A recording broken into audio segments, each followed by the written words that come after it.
Hey guys, so much interesting video on Wild Rift. So we're back with a Xayah commentary guide. Haven't done too many commentary guides as of late because the builds keep on changing, with additions of items, changes of items, etc. And when we get to patch like 4.2, it is slated to be another huge ADC patch, so we're probably going to have another round of updated complete guides, etc. So, yep, really rare, the commentary guides nowadays, but let's jump straight into it. Now this commentary guide is mainly focusing on Moral Reminder because honestly, after LDR's release, most people, most ADCs, I guess you could say, most crit builders, including myself, pretty much have forgotten all about Moral Reminder and go for LDR like 99% of the time, which I still do, by the way. And there's nothing wrong with that. LDR is meant to fit that niche where you are supposed to build LDR if you're a crit user, because you can hit 100% crit faster. Or if not, you hit 100% crit and build Moral Reminder / Sorrel's Grudge last, which isn't really good, especially in this current tank meta where you need the penetration earlier. So we're mainly going to be focusing on talking about going for a Moral Reminder. Now, the main point in time which you go for Moral Reminder is really just when the enemy team has a lot of healing and you definitely want to get Executioner's Calling early, so that does make a lot of sense.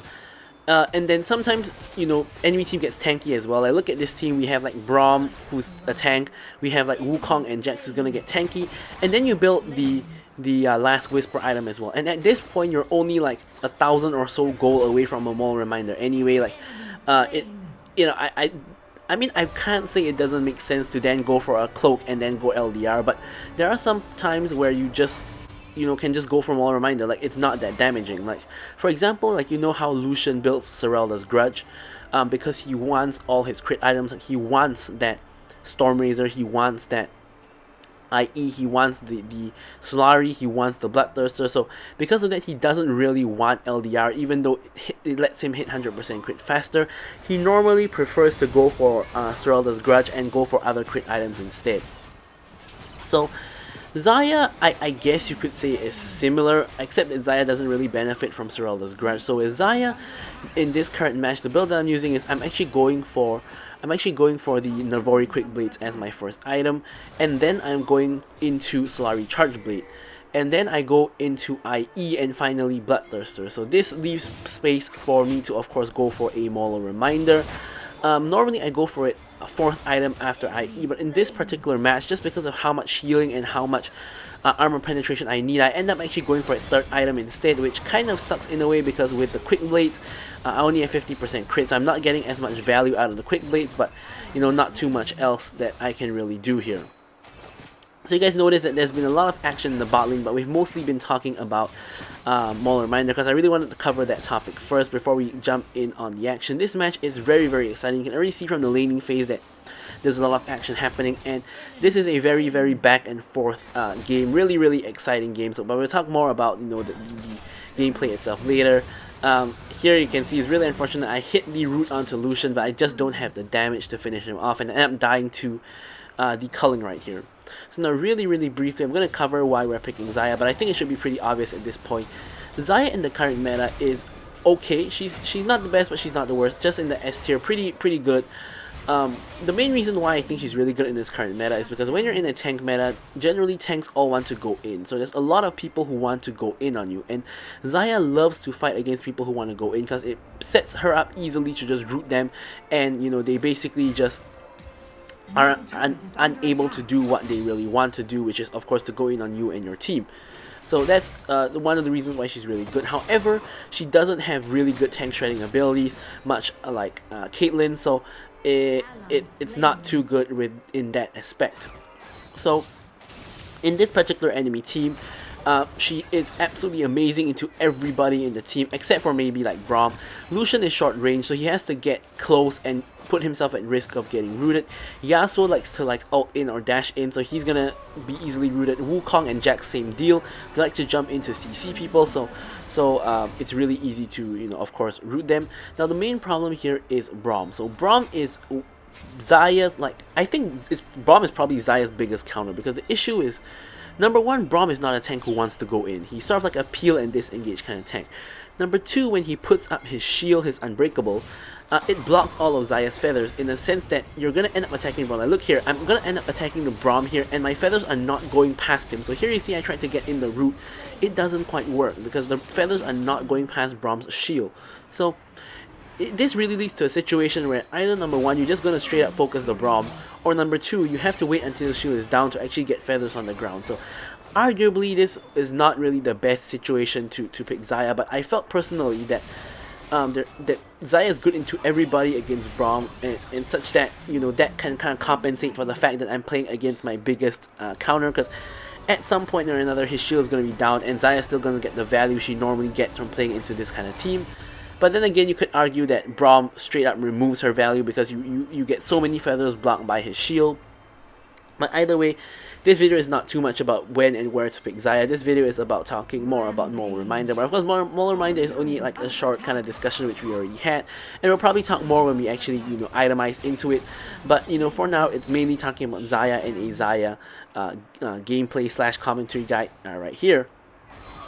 So, anyways, we've already picked up the Navori Quick Blades, and Navori Quick Blades as a first item, in my opinion, is better than IE because you get more value than IE in my opinion. But of course, as a first item, you're only getting like 25%, 25% of crit, so you don't have a lot of like ability resets. But anyways, here we don't even need the resets, we're just going for the kills. And Lucian for some reason dashes forward, which was incredibly surprising. I tried to go for the E flash to try to get the root on him, but he dashed towards my tower instead of dashing away, which kind of surprised me. So we end up missing that, but it doesn't really matter because we get the kill on both of them anyways. Probably didn't need to flash there, I just was trying to secure the kill more quickly so that Nami could survive, but she ended up surviving anyway, so it turns out to not be too big of an issue. But yeah, so overall, I think that Xayah is both good and bad against this particular team comp for different reasons. But you know, Xayah I think is pretty solid in the current meta just because of how everybody just wants to go in all the time. And yeah, so here I honestly thought that bubble was gonna hit Lucian. I have no idea how that missed, but anyways, I'm just gonna quickly clear out the wave and just quickly push in. You can see Yasuo and Wukong are in mid, so we know we're stuck in isolated 1v1. Now, Braum Lucian is a very underrated bot lane duo, which we haven't seen in a long time, and I still think that Braum Lucian is probably Lucian's like best lane, so long as your Braum is good and can land his Qs, because the amount of time it takes for Lucian to root someone that's been hit by Braum is like basically 0, and playing against that is really toxic. Like, you just get like stunned non-stop, and it's really annoying. So I think Braum Lucian is a really amazing combo that unfortunately I rarely ever get to play because no one really plays Braum anymore. Here we can see Akali and Kha'Zix going in for the roam. So here I'm trying to interrupt the backs. Kha'Zix hops right in under the tower, and here I'm going in. Here I end up tanking the tower, but I'm going to use my ult to actually reset the tower aggro, and then I secure the root in. Akali ults for the KS, but ends up dying to the tower. She was going to die either way because Wukong came in for the counter gank. But overall, I think it's still I mean, it's an even trade. That their bot lane died for our mid jungle, so it's kind of an even trade. But considering that I got a kill and assist there, I of course like the situation. An even trade where you're not the one dying is always kind of ideal for a solo queue player. So we're kind of slowly ramping up into the game. Now we have our Slurry Charge Blade. Now at 2 items is where we start to come online, because at least now we have the 50% crit, we have the additional attack speed, as well as the magic damage on hit from the Slurry Charge Blade. So this is where we can start doing a little bit of damage. With the Navori only, it kind of was just like waiting to get more crit items and all. So here there's a fight going on in the mid lane, and we're just stuck in our own fight in the bot lane. Once again, you know, trying our best not to get hit by Braum so that we don't, you know, get stunned too easily. Now here we do get hit by Braum, but Lucian's not following up with the auto, so it's not quite a problem. And here Braum gets caught. Try to root him. I do get the root here. You can see the stun comes in again from the Lucian Braum combo, and because of that I die. So again, real big underestimation of what I could do there. Here Kha'Zix tries to come in for the cleanup, but it really isn't going to work because they're both together, they're not isolated. So it and with the quick Braum stun, as you guys can see there, yeah, it's just simply not going to work out. So Akali goes for the wave clear instead of going for the kill, which honestly I think Akali had a way better chance than Kha'Zix to secure the kill. So Kha'Zix needs the isolation, whereas Akali doesn't. But again, you know, it's also really risky because she can get stunned real quickly by that Braum. So, you know, it's fine to not take any unnecessary risk and just go straight for the minions. I'm okay with that. Here we're going to pick up the red buff as the second dragon is about to spawn, but before the second dragon spawns we have some downtime, so what we're going to do is we're going to quickly secure the Krugs. And here obviously looks like a fight is going to break out. Here I'm trying to lay down my feathers to set up for the root. Here I get the 2-man root onto Jack's Wukong, and Wukong obviously goes in on me as expected. And here I'm trying my best to survive, but I'm getting dived like with multiple people under the tower. I get off a huge root and Yasuo lives on 1 HP, but unfortunately the tower is focusing Braum and not Yasuo, and basically we all, 3 of us all end up dying and no one on any team is dead as of yet. As soon as I say that, Jax goes down. Now we have multiple low HP targets. Sorry, I forgot to off the ringer on my phone there, but we have multiple low HP targets here. But unfortunately, we have a Kha'Zix and a Singe, not the best cleanup champions. I mean, Kha'Zix is good if people are isolated, but they are not. They're grouped up, so Kha'Zix can't really do anything. You see, he tries, but like this is exactly what's gonna happen. The same thing as what happened to him just now. Here, Yasuo ends up getting bubbled under the tower and Nami picks up the kill. Lucian tries to turn on Nami, but I don't really know what he's doing. He could easily have just walked away there. He's not going to kill a full HP Nami 100 to 0. So Nami picks up the shutdown. And here me and Akali are back. Akali with an embarrassing flash ult onto the clone. But yeah, so here after all the shenanigans, the dragon is still up at the end of the day. Now here, the reason why we're starting off the dragon here is Kha'Zix is respawning like right now, so he can get to the dragon here and come in for the smite. We can see that Wukong is in their jungle, so we're waiting on Kha'Zix to come here, but Kha'Zix is not even pathing towards here, so Wukong just comes in with the smite. Kha'Zix is going mid. I have no idea where Kha'Zix is going, but you know, we basically end up giving Wukong a free leash, and in the meanwhile he was headed towards the Herald. Jack secures the Herald by himself, even without anybody. Here Yasuo goes in with the ult. I instantly ult to get away. Unfortunately Nami cannot do the same, so Nami has gone down. Here I laid out the fence, but again I only really get the root onto Braum, which isn't really too good. With the Herald, Jax is of course pushing in onto the inhibitor, and Jax is just being a nuisance, split pushing the whole game. Doesn't even have Hullbreaker, but just split pushing the whole game, which is of course a really good thing for him to do, because you know, split pushing is always going to be a good thing to do in solo queue, because teams in solo queue are really disorganized like my team, and it's really difficult to stop someone from split pushing. Now just look at this. The tower has already been secured. The wave is pushing in, but no one is even going to clear that wave. Like here I'm helping Kha'Zix. Kha'Zix is in mid. No one is even clearing that wave, and this is why split pushing like always works in solo queue. But anyways, here you can see that the state of the enemy game, of the game here. Jax has healing, he has like the Borg, Wukong has the Divine Sunderer, and also innate healing. Braum is starting to get tanky, and Lucian and Yasuo technically don't have any healing yet, but Yasuo is clearly itemizing towards a Borg based on what I can see here. Either a Borg or a Wit's End. It's probably a Borg considering he has a longsword. And Lucian now has the Vamp Scepter, so there literally is healing on everybody except Braum. So this is obviously prime time to pick myself up a Maul Reminder, and then because of the Braum especially, and the fact that he's in the front line, as well as Wukong and Jax being tanky, I want to itemize into Last Whisper. And at this point, I might as well just pick up the entire Maul Reminder as my third item, which is the main logic why I decided to go for Maul Reminder as my next item here. So here my team is like a decent amount, like 5k plus behind, and enemy team is kind of doing really well now, so there's not too much that we can do except to try our best to like defend our towers and just defend in general and not, you know, get into any stupid fights. Now as soon as I say that, Kha'Zix kind of just walks down towards the enemy who are on a rotation, so but thankfully he doesn't exactly get caught out, so he's still kind of relatively fine. We find an isolated Wukong off to the side, so Kha'Zix tries to go in for an assassination, but it doesn't quite work out. because his team is all nearby. Here Braum with a relatively good ult down the choke point to slow all of us down. Kha'Zix tries to go for the assassination on Lucian next, but you can never assassinate a Lucian when the Braum is right next to him because Braum is just going to get the stun. Here I ult the moment Wukong goes in because I thought that he was going to ult. In the replay too, you can see he doesn't actually have ult anymore, but I didn't actually notice that in the game itself. Didn't catch him using the ult. I suspect he used it when Kha'Zix tried to go in on him, but I didn't notice that in the game. Anyways, we have both of our components for the Maul Reminder already, so with that, the enemy team is pushing in the lane, and Jax is trying to secure the mid inhibitor, so we're going to quickly stop the Jax. Now here the enemy team is a little bit overextended with pretty low health bars, so here we're just trying to blast down everybody. Unfortunately, the wind wall and the Braum shield doesn't quite work out. Now here, I went in for the flash blade collar, but unfortunately the wind wall blocked the feather, so that was kind of a bad play by me. But thankfully we took away the two tanky targets, being the Braum as well as the Wukong. So Kha'Zix is easily able to kill the squishy targets, being Yasuo and Lucian. He also picks up the shutdowns. Of course, that's not ideal for me, but here you can see Jax is up to the same shenanigans again. He split pushes the bot tower while no one is paying attention. I mean, I was paying attention, but I was dead, so I couldn't do anything about it. And by the time Kha'Zix, came to, the tower's already gone. So we have lost both of our inhibitor towers, which is a really, really bad look.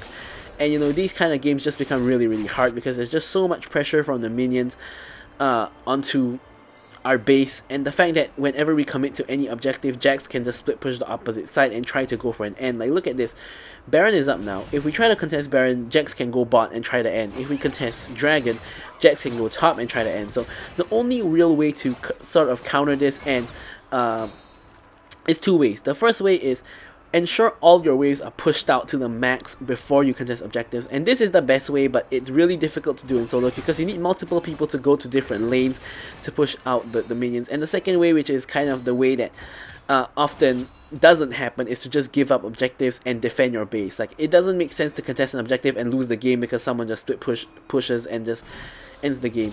More often than not, what ends up happening is the third, it's not even a method, but the third occurrence, which is we don't push out the waves and we go contest an objective, and then the minions could just end the game even without a champion there, which happens, from time to time. So anyways, here, everybody is grouped in the mid lane. Looks like it's prime time for a fight. Wukong decides to go in, doesn't actually hit the ult onto me. I managed to actually kite away, and here we're getting a relatively good fight where we're kiting them all down. Look at this huge root onto the entire enemy team, except I think the Yasuo. And here the enemy team is all just walking straight into us, and yeah, so I'm walking around Yasuo's wind wall, and Akali picks up a triple. I get the root onto Wukong. Wukong's not getting away. I use the ulti to finish him off. Not really the way you normally use the ulti, but hey, in this case we gotta finish off that kill. So here, getting a clean ace. Me, Nami, and Akali are still alive, but because you guys can see that all the waves here are pushing in, Akali is pushing mid, and me and Nami are instead busy clearing out the minion waves. Like, look at this huge minion wave. So we just want to clear out the minion waves, but I mean, I don't quite mind this because I'm getting a lot of gold from these minions. Like, look at all this gold that I'm getting. I'm getting huge amounts of gold from these minions. But yeah, we're gonna have to continue pushing out waves and making sure that those waves don't crash into our base. So here we also managed to complete the IE, so we're at the triple crit item power spike with the Maul Reminder. Of course, now we're going to build towards the Bloodthirster for that lifesteal. But yeah, so here again, after we're back to pushing our waves. Here I'm pinging to clear that top wave. And now Baron is of course still up, which we couldn't secure. I mean, even if the waves weren't pushing in, Akali, Xayah, and Nami, really difficult to secure Baron because no one can really tank the Baron between the three of us. But you see, now that the other waves are being pushed out, Jax, I saw him pushing in mid lane, so now he's trying to push in the inhibitor by himself, so we're trying to stop him.